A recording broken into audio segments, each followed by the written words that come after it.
I should have got one. Hello, beautiful Lovetarians. Would you like to find out about pyramids of Chi and what they can do to help you heal your life? If you have been to Bali, you have visited this place, I'm sure, because it is beautiful and it's famous. And I went there several years ago and I was enchanted. So if you have not been yet, this is a destination to go to. And today we're going to talk to the founder and creator of this magical place who followed his heart and followed his vision and brought this gift to the world. Welcome, Peter. Thank you, Natalia. It's always good to see your bright, beautiful, smiling face.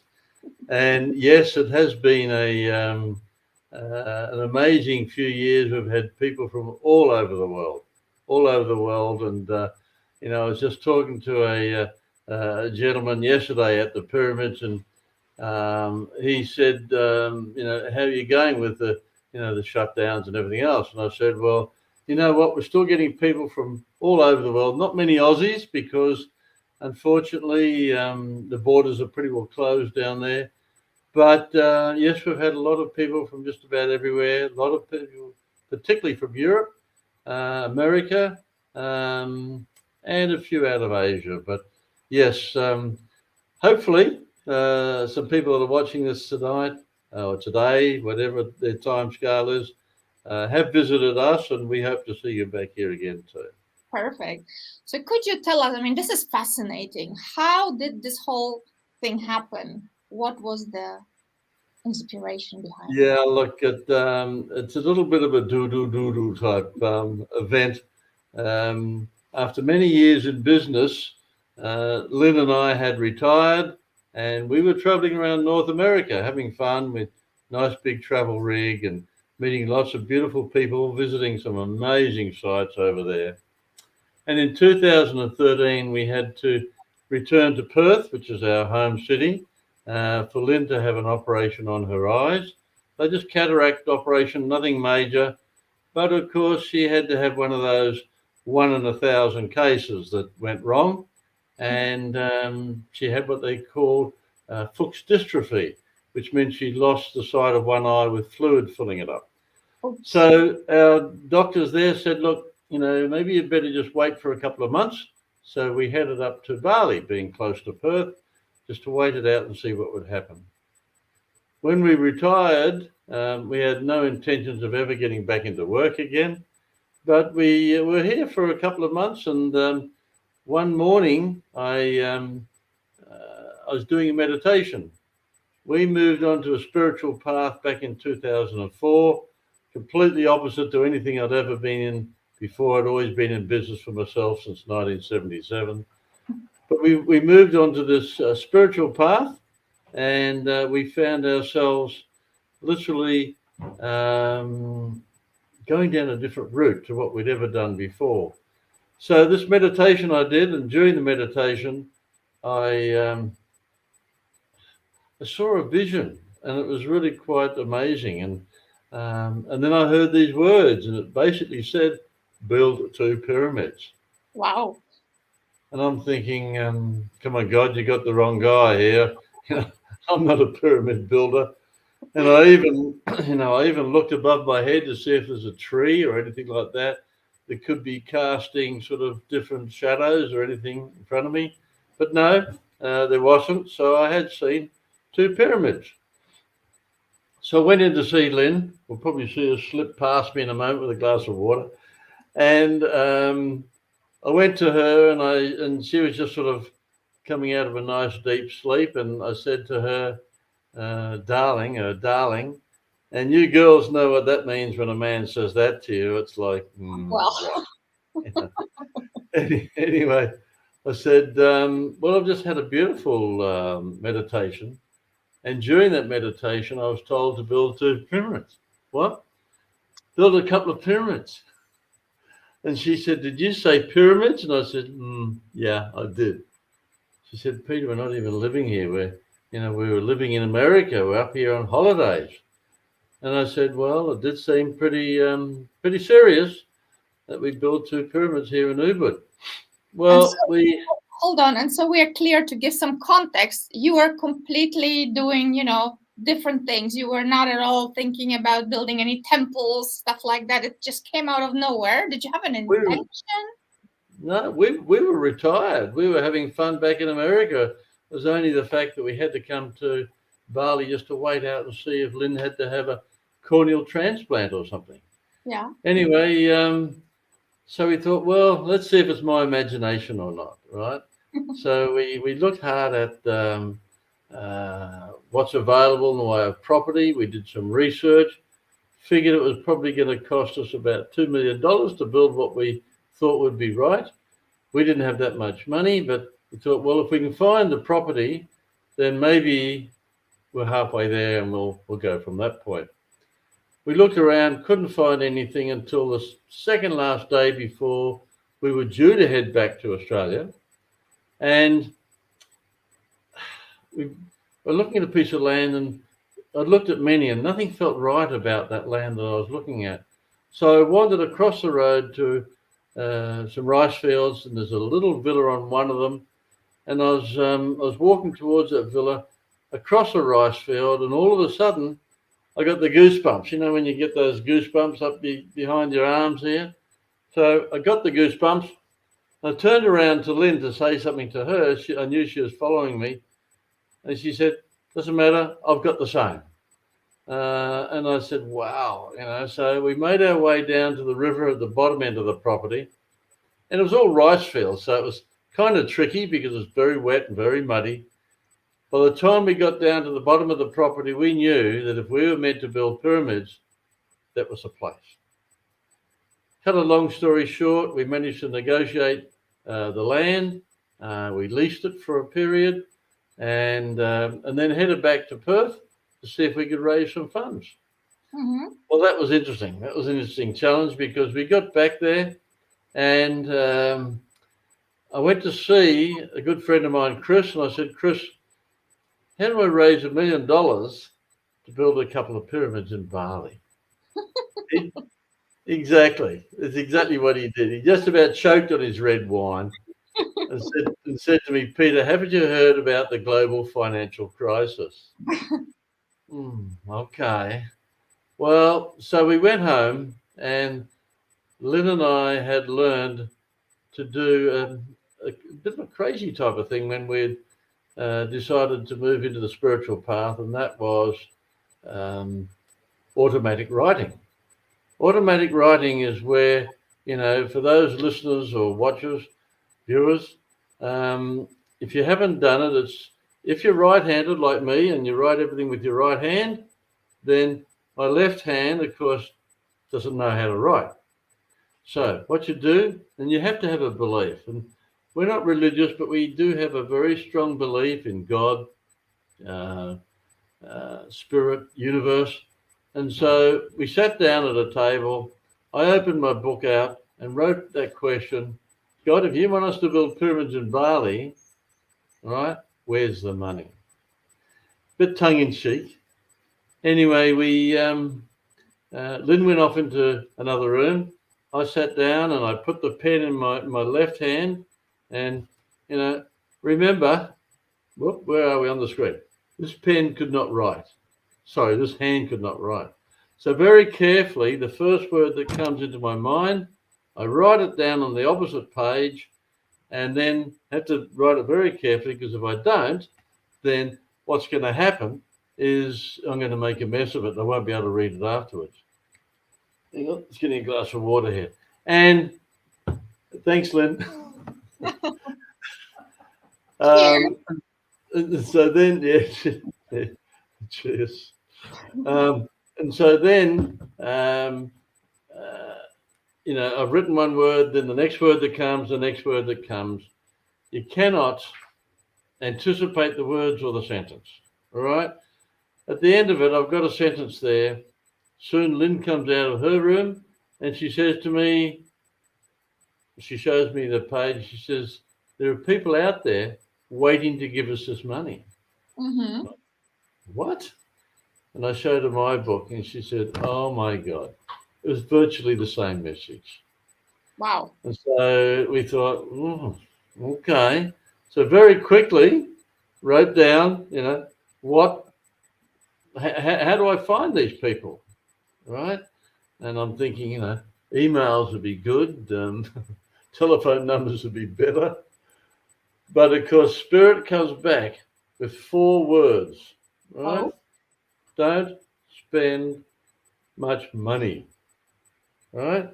okay. I've been in my own business since 77. I've been mainly in marketing. And of course, to raise $1 million without spending money just doesn't happen that way. So anyway, Lynn and I talked it through and we decided, well, if we're not meant to spend much money, well then let's tackle it that way.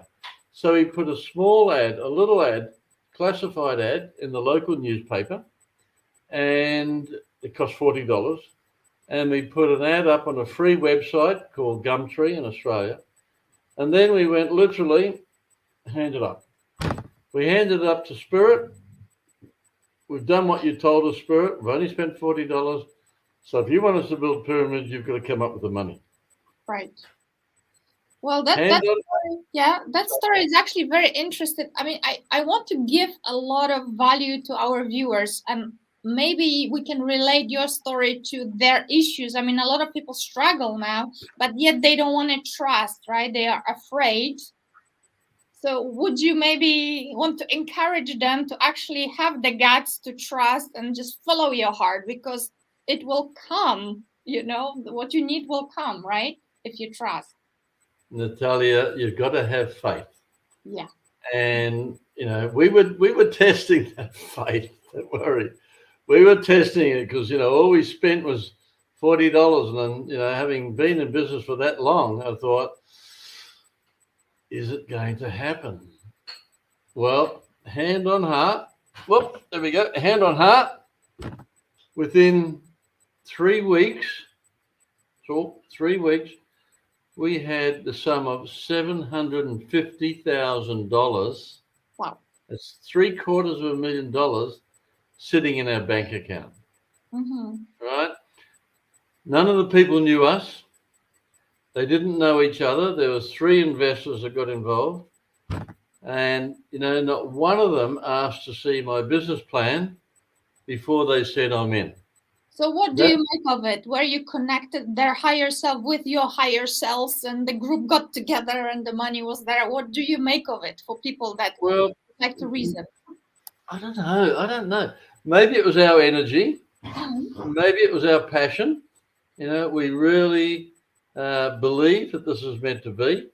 Mm-hmm. And we told them the story. We'd handed it up, and if it was meant to be, it would happen. Mm-hmm. And then, of course, within 3 weeks, it came through so quickly. Yeah. And it wasn't through any marketing expertise. I might have had degrees, I might have been in marketing and business all my life, but this was divine intervention. This happened. Amen. I believe it totally. I had a lot of those in my life as well. Yeah. And so from that point, we realized that, yes, the pyramids were meant to happen in Bali. So yeah. Oh, you like to talk. Go on. Okay. Tell me. So what we did is we moved back to America. Uh-huh. We sold off the beautiful rig that we had over there. We had a nice big truck, F-250, big what we call a fifth wheel, like a big caravan, and a motorbike, and moved to Bali. And once we got here, it was a challenge. I'd never built anything in Bali before. I'd traveled and lived around the world, so I knew a lot about doing business with different cultures.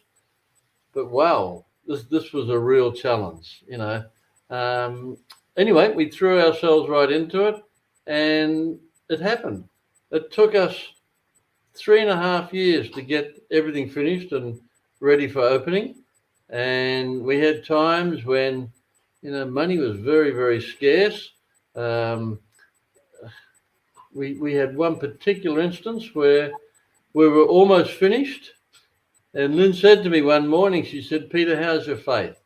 I said, "It's pretty good." And she said, "Well, we've got about $5,000 worth of bills to pay and got about $5,000 in the bank account. What do we do?" Mm-hmm. And I thought, wow, Faith has got us this far. We've got to hold the faith. So pay the bills. Mm-hmm. Later that day, a good friend of ours came through, and he had two people in company with him. And he said, I've got some people here that would like to know about building a pyramid.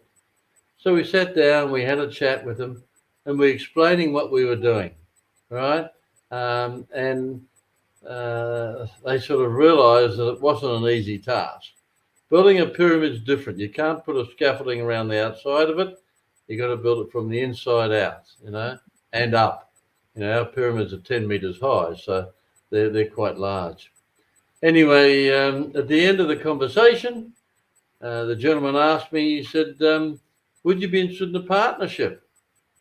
I said, no, but we do have some shares we could sell you. And he said, oh, how much are the shares? I said, 45,000 each. He said, oh, okay, all right. Have you got any material that I could have a look at?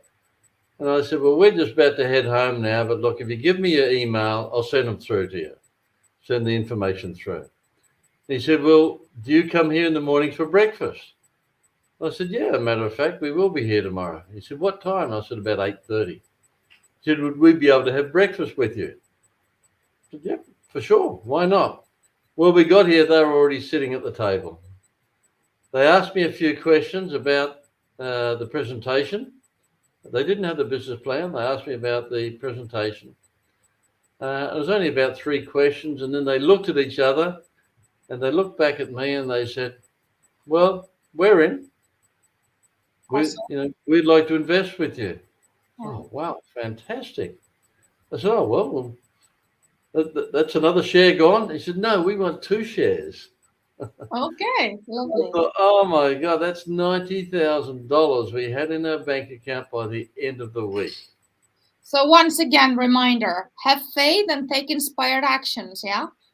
Totally, Natalia. It was something that brought home to us that, when you have a dream and you follow your heart, it will happen. It will certainly happen. And that's what we did. And we were following our hearts, and we found out that, sound healing, which was, what we're meant to do. And once again, we resorted back to our left-hand writing, our automatic writing. And we literally discovered that in this writing, the pyramids were to form what we called a sound healing center. Yeah, I was just about to ask, what is so special about the structure of pyramid? Well, it's very different. As I said, they're not easy to build. They're very difficult, particularly when you want them hollow inside. Mm-hmm. And, building them from the inside out. Pyramids all over the world, and they're built on every continent, under every ocean. All ancient pyramids are built according to what we call sacred geometry. Mm-hmm. They have an angle at the base of 52 degrees. They have one wall which faces exactly true north. And that's what's known as sacred geometry when you follow that formula. And of course, we've got 3 pyramids now. We went from 2, we've now got 3. Okay. When people go in them, the walls of the pyramid, I've got to get it right here. The walls of the pyramid like this, the sound's bouncing off the walls, down onto your bodies when you're laying on the mattress. And those vibrations, those frequencies, go to work on what we call your chakra centers. That's your energy centers in your body. Those sounds move up through your chakras, and what happens is they tend to balance them.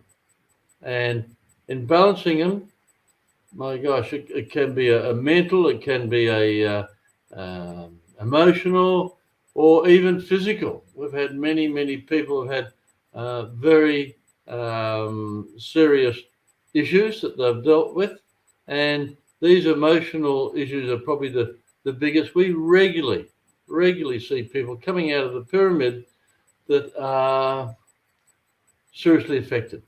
They can be crying, they can be shaking, they can be walking in a dazed state, whatever it might be. They might have had a big emotional release. They could just be super relaxed. some people come out full of energy, Mm-hmm. ready to go and play a game of tennis. Other people just want to sort of relax and maybe go to sleep Yeah. because those energies in there just really chill us down in a beautiful way.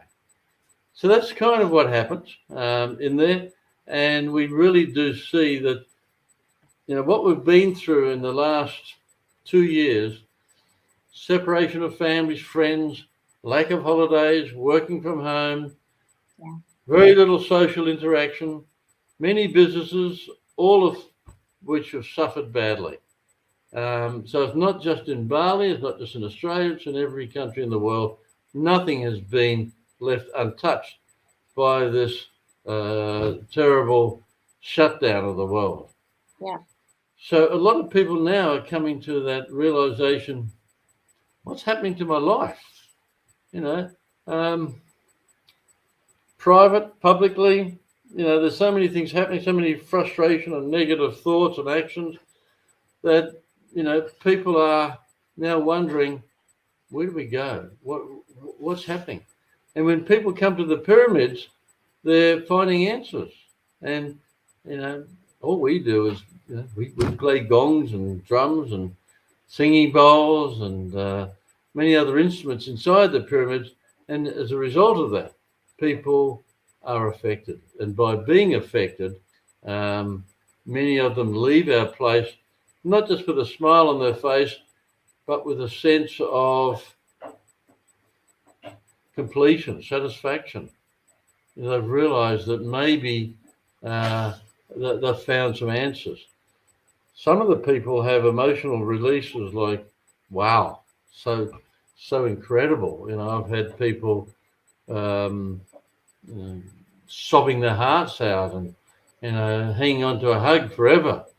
I'm kind of known as the guy that does heart-to-heart hugs around here because I love to connect with people, and a lot of people really are of a state where they definitely do need that connection. Like, hang on a second, I've got a dog chewing something. Hey, stop chewing that. Come on. Sorry. Maybe he wants to talk to us. What you doing, baby? Yeah.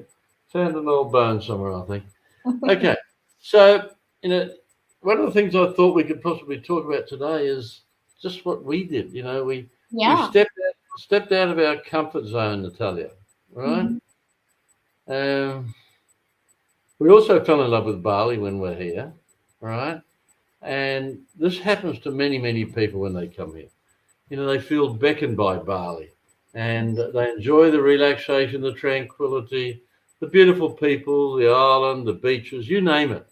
They Mhm. really do enjoy being here in Bali. And then they start wondering, well, I wonder if I could do what Peter and Lynn have done. Mhm. Or maybe they've met other people here. Maybe they're the young people and they've been in one of the cafes and talking to other people doing what we call the digital nomad thing, Mhm. working online. And they've realized, well, you know, they seem to be enjoying themselves a lot, these people. Maybe I should be doing the same sort of thing, you know. And so they tend to chat to me, ask me, Peter, can I hear the story again? Because quite often our facilitators doing the sessions will share some of our story. Yeah. And so I'll tell them, look, anybody can do it, but there's lots of questions you have to ask yourself. You have to ask your family. Challenges to literally overcome before you can even think about just quitting what you've always been doing for so long. Mhm. So if you have some, can you? I'm thinking I'm a person that is really affected, not me personally, but somebody who's watching, really affected by this situation, and they want to change their life, but they are afraid. They're afraid. They don't really believe that it's possible. How would you encourage them? Do you have some steps to follow? How would you guide them? You are a mentor. Why Yeah, a well, wise one? yeah, I do guide them in many ways, and I give them a whole lot of things they need to think hard about. But first off, they have to really look within. They have to look into their hearts and say, look, why am I making such a decision? What's pushing me in this direction? Is it because I'm fed up with work? Is my relationship back home not working? Is it I don't like living in whatever country or town they're living in? Um, is it their financial situation? What is it? I had a lady visited us here 2 years ago. Her name was Michelle. She doesn't mind me telling a story. She's from Singapore. She's an actuary. She's one of these people that design or make up or create insurance programs, right, for insurance companies. Very highly paid. And she rocks up one day. She walks into the cafe. She bursts out crying. Oh. And my young man on the front counter didn't know how to handle it, so he rushes over to me and said, Peter, come and talk to this lovely lady, you know. And so I took her to a table and got chatting with her. And she said, I don't know what's happened to me. She said, I walked in the door of this place, and the pyramid's actually built in the shape of the cafe is built in the shape of a pyramid too. Mm-hmm. So it has its own energies.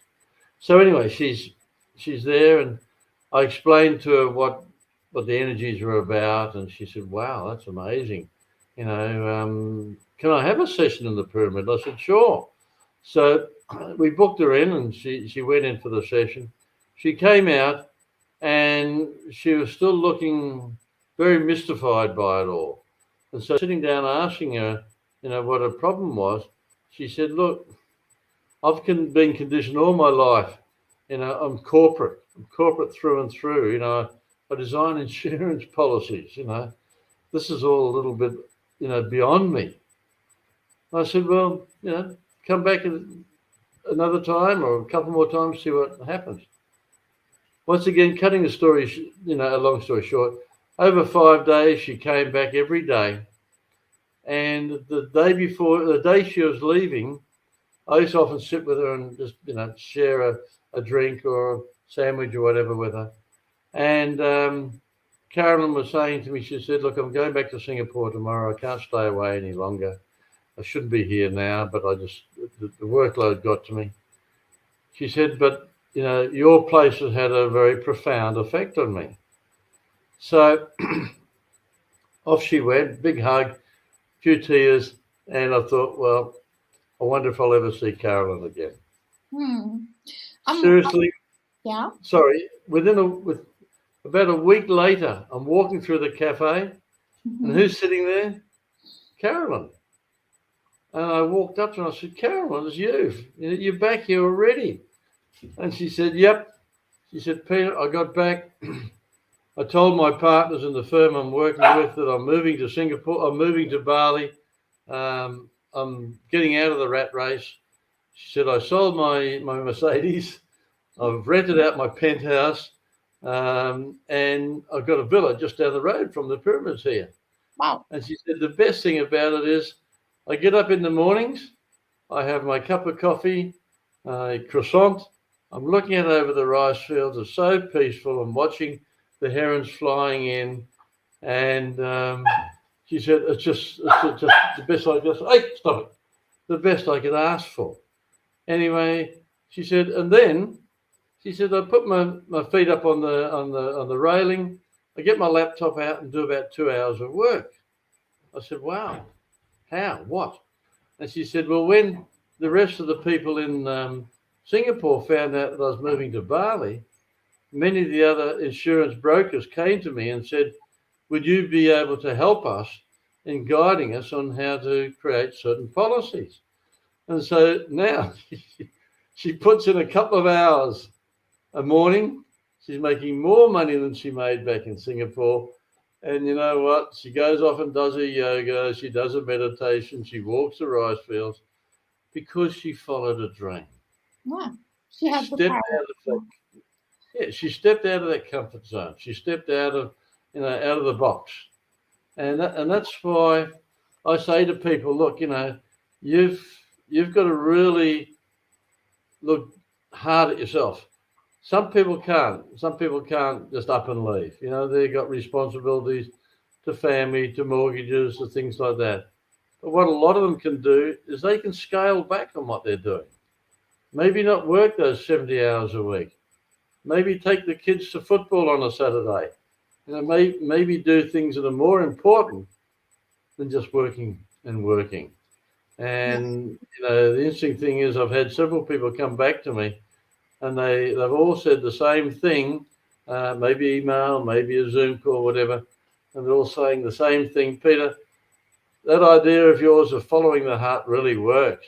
They say, I'm not really losing any money.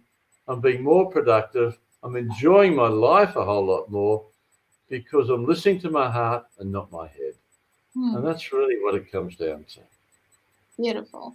I'm thinking, I don't know, it just came to me now that people that cannot literally go to Bali right now, it might be difficult for them for whatever reason. Do you think that if they would meditate or imagine the shape of a pyramid during their meditation, it might be helpful for them to get some visions? I mean, I'm thinking about the shape itself. Could it be more like a vortex? Why not? It could well be. I don't know. I really honestly don't know. Because yeah. But look, what I really say is this. You've really got to, so I've got to try and stay in the camera. I keep looking across at the monitor. Sorry about that, folks. No worries. But what I believe for those people that are at a crossroads, that really wonder, all this crap we've been through, for the last 2 years, is it worth staying doing what you're doing? Maybe you should be one of those people that say, look, I'll work from home. Stop that hours on the freeway or in the trains, having time to work the hours that you want to work, spending time walking the dog, watering the roses, playing with the children, whatever. All that extra time that you're going to get because you're not, in fact, having to go into work, stand around the coffee machine, whatever. Sure, you're going to lose some of that social interaction. But you know what? They've got the Zoom calls out now. You've got an ability now to find another life. Mm-hmm. There's lots of books, lots of things on the internet that you can search and do. Meditation, firm believer in meditation. It's not hard to do. Well, sorry, it is hard to do. My problem is I quite often fall asleep. It's like my husband. So, you got to. It's no good meditating laying flat on your back with your head on a pillow. All right. There are many ways you can do it. You can meditate walking the dog, riding the bike, washing the dishes, sitting up in a chair. But you've just got to focus on what you want. Manifesting, fabulous thing to do. We could all manifest. We just have to picture in our own mind's eye, just like you said, Natalia. You just got to picture in your mind's eye what you really want in life. Is it, down on the beach, watching the surf coming in, having a cup of coffee, in Bali or Acapulco or wherever? Or is it maybe taking a holiday in one of the campgrounds with your kids running around and going canoeing on the lake? But set some visions. Set visions up to what you really want. Yep. And then meditate on them, manifest them. That, to me, I believe, is the way to really connect. Well, as one wise, you remember that saying, whatever your mind can conceive and believe, you can achieve? Law of attraction, girl. Law of attraction. Yeah. Sure as God made little green apples, it happens. We have a full moon right now, and I've just done an introduction for a full moon at the pyramid before I came back here to do this call. And I was sharing with people there. Now is the time to let go of those limiting beliefs of things that are holding you back. There's never a better time than, on the full moon, getting rid of all that stuff, getting it out of your life. And then one of the things we do here is we do a shamanic blessing around the fire pit, and Brother Joseph asks everybody to commit an offering into the fire. We walk around and give them all some cornmeal. But in committing to the fire, send that thing they want to manifest in their life. It could be romance, it could be a new job, it could be a holiday, it could be anything. But commit it to the fire. The smoke will take it to spirit, and believe it's going to happen. And so many times, once again, hand on heart, so many times people are coming back to us, and you know what? They're telling us, it happened, Peter. It happened, Lynn. You know, we put the word out there that we really, really wanted this to happen, and it did. For those who have issues with too much rational and they are too logical, can you give some examples of people's manifestations to reinforce their belief? Okay, you have to have a belief. It's no good if your life revolves around material things. I saw a guy walking down the street here in Bali the other day. He had a T-shirt on, and it was the most revolting saying. It said, "He who dies with the most toys wins." Sorry, you can't take them with you, you know? No. You don't have to be religious. Seriously, you don't have to be. But what you've got to do is you've got to have a belief in a higher power. Because if you've got that belief, it takes you through those dark times. It takes you through the heavy times when you start getting to the point where you wonder, is it all worthwhile? What am I doing here? You know, should I get out of my relationship? Should I get a new job? Whatever. You need to connect with whoever it is. Look, you know, it can be Buddha, it can be Krishna, it can be Jesus, it can be whoever you like, but have that belief that, you know, there is a higher power wanting to help you. Because, hey, we didn't get $750,000 just because I'm a smooth talker. All right. It came because of divine intervention, no other reason. And I can tell you story after story after story of things that have happened at the pyramids for exactly the same reason. You know, I had a lady in there not that long ago from California. She was struggling over the death of a child she had. She was miserable all the time, according to the friends in her group that she was with. At the end of the session, she stayed in the pyramid for quite a while with our facilitator, a lovely lady by the name of Dee Dee. She cried her heart out, and then afterwards, Dee Dee brought her up to the cafe where all her friends were worrying about her. Is she okay? Is she okay? Because they knew that she was struggling with this loss of a child. We couldn't believe the face. She was just so clear in her face. The tears had stopped running, and she was smiling at everybody. And she went around and she gave everybody the most beautiful, beautiful heart-to-heart hugs. Dee Dee had taught her my heart-to-heart hug. Right? And she's having these long hugs with everybody. And then she sat down and she said, you know, you're all right. You're all telling me to move on. That, you know, my child is gone. It's no good being bitter. It's no good, you know, holding anger. It's time to move on and live my life. Mm-hmm. Now, all that Dee Dee did in the pyramid was play gongs and drums and, you know, singing bowls. But Spirit was there with her to take her out of that terrible place that she'd put herself into, or she'd found herself. So these are the sort of things that we have happen. And once again, as I said, I tell you, I can tell you stories forever and ever on this one, and they really are. You have time for two more. Tell us two more. Wow. Okay. If there's anybody there from Atlanta that's tuning in, we had this beautiful lady, Michelle, her name was, big,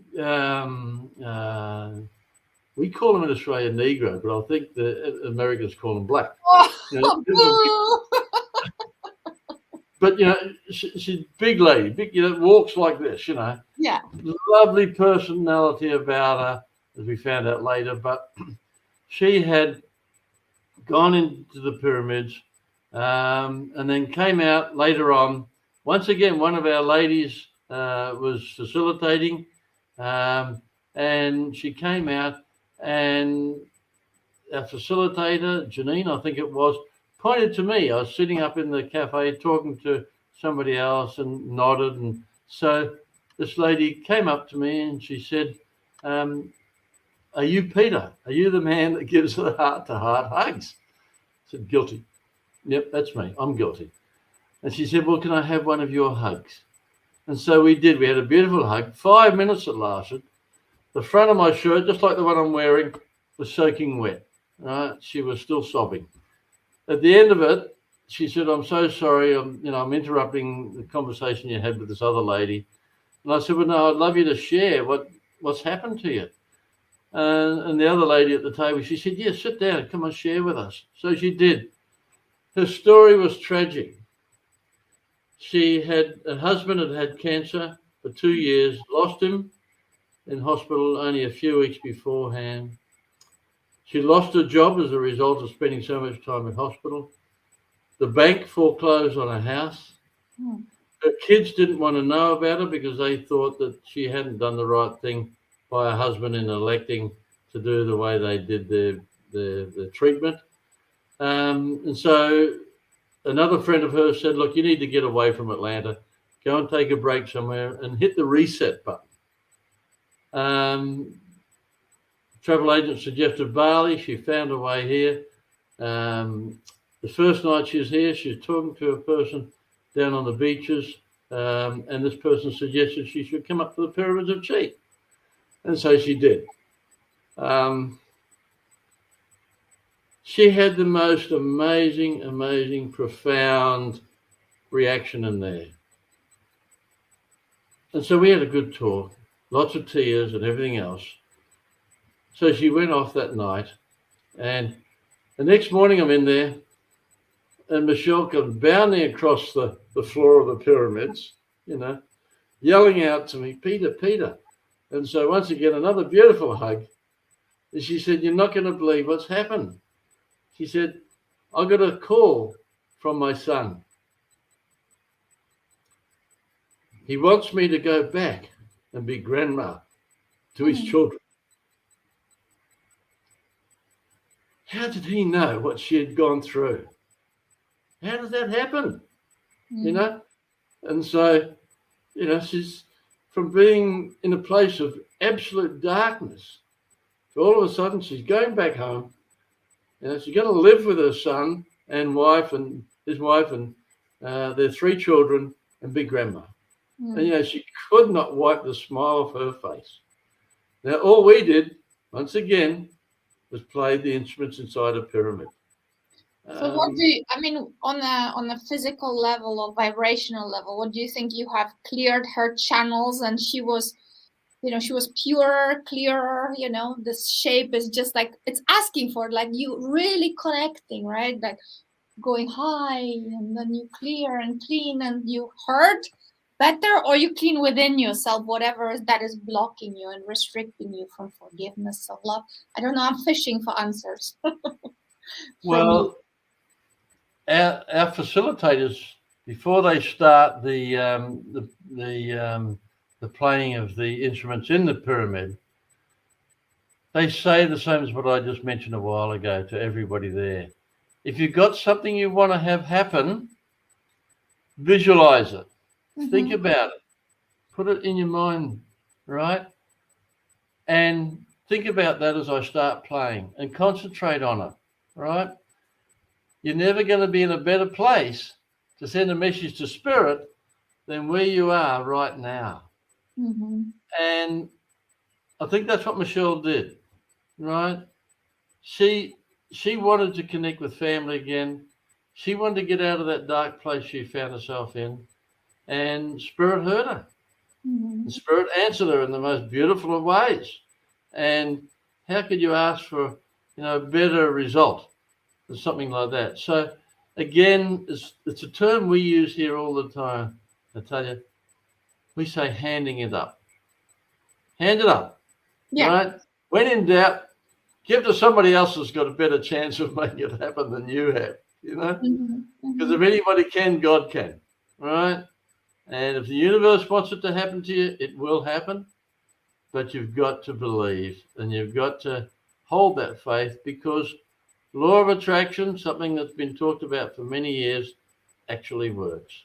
Yeah. And when it does happen, what we say to everybody is just give thanks. Give thanks, be in gratitude, because your prayers have been heard. And it's not about going to a church. You can do it anywhere. You can do it in a temple. You can do it on the beach. You can do it in bed. You can do it anywhere. Send that message out, because you're being listened to. Beautiful. Beautiful. One more example. Last one. Okay. Maybe, do you have a dude for men out there? I mean, we know we women are much more receptive. Can you think of a guy? Okay. One of the things that I don't usually share too often before people go into the pyramids, but because everybody's so far away, I will. One day I'm there, and this was early in the piece when we first, not long after we opened. Mm-hmm. I'm doing an introduction. I'm telling everybody what to expect.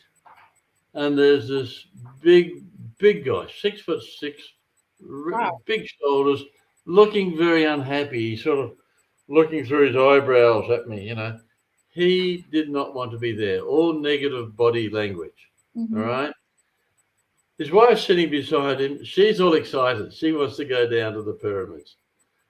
So anyway, off they go. As it happened on that day, I was playing, and I kept an eye on him. She went to one side, and he laid pretty well just about in front of where I was playing. So I kept an eye on him. Nothing happened. All right, just a regular type session. Later on, I'm up in the cafe, and I look down to the gardens at the back of the pyramids. So we've got a view between the two pyramids, and I see him down there pacing up and down. And he's, oh my gosh, he's doing this to his head, and he's shaking, and he really was in a state. And I thought, oh, maybe he's really angry, And next thing you know, I see him marching up the path towards the cafe, and I'm thinking, free lunch, money back, what do I got to do here? He's not very happy. And I was on the other side of the cafe, and we've got a very big cafe. It's 20 meters across, And he starts marching across towards me. And all of a sudden I noticed that he's got tears absolutely rolling down his cheeks. And he comes up to me and he's shaking. He puts his hands on my shoulders and he's shaking me. I'm like that, I'm shaking. And in my worst German imitation accent, is Peter, I did not believe, I did not want to go, And part of me says, well, I knew that. I could tell by your body language, but I could see he was very emotional, so I can't say anything. I said, so what happened? It's good. It's all very good. I believe. Amazing. I said, well, share with me, what really happened to you in there? He said, I go down to your pyramids. All the Germans call them pyramids. I lay down on your mattress. Very comfortable. Well, of course, he's 2 meters tall and the 2 meter long mattresses. So he said, I listened to you play gong. And he said, and then soon someone come and lay beside me on the mattress. I was watching. Nobody laid next to him. His wife was on the other side of the pyramid. He said, I am looking. My 28-year-old son, who had been killed in a car accident. I have goosebumps. Yeah. Wow. I got to tell you, I get emotional telling the story. Mm-hmm. He said, then my son, he reaches over and he hugs me. Mm-hmm. And he says, Papa, do not be angry. It's okay. It's all okay. So by this time, I've got tears running down my cheeks. Mm-hmm. He's crying. His wife comes from behind me. She gives me a hug, and you'll know what a lot of German people are like. They're not big on huggies, So I've had 2 hugs from 2 Germans, and they're both very warm and emotional. She turns back to her husband, she embraces him, and then looks back at me and says, "Now, maybe we come back together again." Oh, Wow. So um, they came back the next, we had a longer talk and shared and stuff, and they came back the next day and they told me that the sun had been coming all the way across Hamburg, or I think it was Hamburg, to see them because they had been having some issues themselves. And of course, the accident happened. So they were blaming everybody, themselves, each other, God, everybody. Why has our son been taken from us? And so, of course, the release that happened in the pyramid, all I did was play the gongs. yeah. The release that happened in the pyramid was amazing. So I don't say to people when you come here, expect to see your mother or your daughter or whatever. Just be in the space and Mhm. accept what comes through. Because when it happens, pretty amazing. Well, you created a beautiful healing vortex of energy by following your heart. So we are really so grateful. I mean, I've experienced it myself. I brought my husband also the next day, and it's been magical. It's one of the most magical experiences of healing I have had in my life. And oh my God, I went to many different places. So thank you so much for that. So, Peter, how come the name Pyramid of Chi actually? I didn't ask you that. The spirit gave it to me. Oh, I said, "What do I call it?"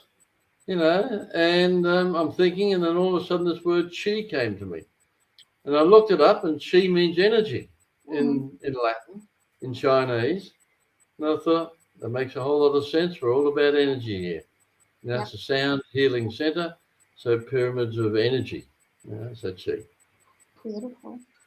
Hmm. Wow. Okay. So anybody, just pack your bags, go to Pyramids of Chi. If you can't, build your own pyramid. I don't know. Get creative. You can even build a small one in your garden if you want, and start meditating and follow your heart. Yeah. Shall we? Is there something else we're missing? Just like 1, 2, 3. Have faith, believe, and what else have you got, Peter? To final words. I think we all need to get over our conditioning. I'm on the wrong side of 70. I've been in the corporate world, I've been in business world all my life. And if someone had said to me, Natalia, I'll be sitting here talking to this lady in Spain, all about having faith, believing in the things I just talked about, I would have asked them what they were drinking at the time. But be open-minded, people. Be very open to change. Do not ever regret something that comes into your life that gives you the nudge, the trigger to get you thinking about how important it is what you're doing to your life. Are you enjoying what you're doing? Are you doing it just to keep everybody else happy? Is your comfort zone something that is not that comfortable? Right? Don't let yourself fall into that habit. That's that situation that you don't like getting out of bed in the morning. You go to bed miserable because nothing exciting's happened to you today. What have you got to look forward to? Another week, a year of doing whatever, same holiday, same place. That's not what life's about. We're not here for a dress rehearsal. We're put here for a purpose. So focus on what is your purpose. We've all got it. What we're doing at the pyramid, we've realized is our legacy. We made a lot of money out of our businesses. But you know what? None of that matters. You can't take it with us. I ride a scooter now. I used to ride BMW motorbikes. We live in a small villa. I used to have a big house and property. None of that matters anymore. What matters is what I feel in my heart. What matters is the love I feel for my wife. Hmm. You know, the things that are really important in life can be found in your heart, not in your head. Yeah. So don't look around at all the toys you've got. Don't look around at what sets your ego off. None of that matters. What's important is having joy in your heart. Yeah, experiencing those beautiful mornings when you get up. There's a tip. Best time to meditate, early in the morning. You know, if you're not a morning person, just meditate on it. Just manifest it. The best time of the day is around 5:30 to 6:30 in the mornings. Really, it doesn't matter even if it's dark. Your mind is clear. Things will come to you. And when you do meditate, say thank you to God, to Spirit, to universe, to whoever you have your belief in, for sending you messages. And whatever those messages are, listen to them. Write them down if you have to. And then before you go to sleep that night, recall those messages. Read them off the pad. Or just think about what they were. Because if you're getting those messages, there'll be a good reason for it. So follow your heart, everybody. Follow your heart. Don't listen to all the people that would tell you, oh, that's crazy, that's a joke, you know, you worked all your life for this, what are you doing? It doesn't matter. My son, number 3 son, I've got 4 boys. Oh. When I told him I was building pyramids in Bali, excuse the language on the next one, sorry, but he said, Dad, you've done some crazy shit in your life, but now we all think you've totally lost it. But you know what? When he comes up to Bali, and he comes up pretty regularly, he loves being here. He will take people from the cafe around the gardens and show them what it's all about. He loves sharing it all. And yet he thought I was crazy, as did, most of my friends that I had back in Perth think I've gone across to the dark side. Sorry, folks, I'm on the light side now. You know, in today's world of conformism and following like a sheeple, to be crazy, be called crazy is a compliment. So good on you. Thanks, Natalia. I have no problem living up to that. And I'm at an age now where I certainly don't suffer fools anymore. My conditioning that I had for 70 years, I've let go. Now I'm just living every day as it comes. And I encourage everybody else to do the same. You know, we've been through a terrible, terrible time for the last 2 years. Hopefully now it's starting to change. Use that change. Yeah. Use that change for betterment. Look and see what you can do to help yourself get a better life. Find something that gives you real joy.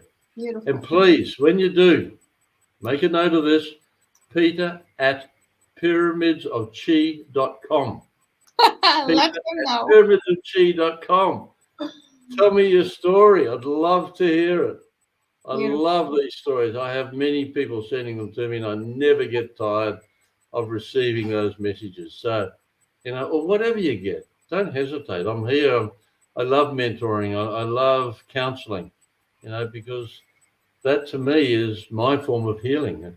I'm not a hands-on person, but I do like listening, and as you've heard, I can talk. Yes, you can. And we are just about to finish. So thank you so much for this beautiful, inspirational conversation. You and your wife are certainly beacons of light and hope for the world. So people truly, this is the evidence of what happens when you follow your dream. This is the evidence. So visit pyramidsofchi.com, talk to Peter, share your story. And thank you so much, Peter. Thank you. Natalia, thank you so much for the opportunity to talk with you and, of course, your viewers. I hope I've reached somebody. I hope that in your hearts you'll see that there is opportunity out there to live a life that is full of joy. And so we're gonna end with that, Peter. We're gonna end with that now because we will get cut off. So follow your bliss, people, and meet me next week in 2 weeks for the next episode of the podcast. Thank you.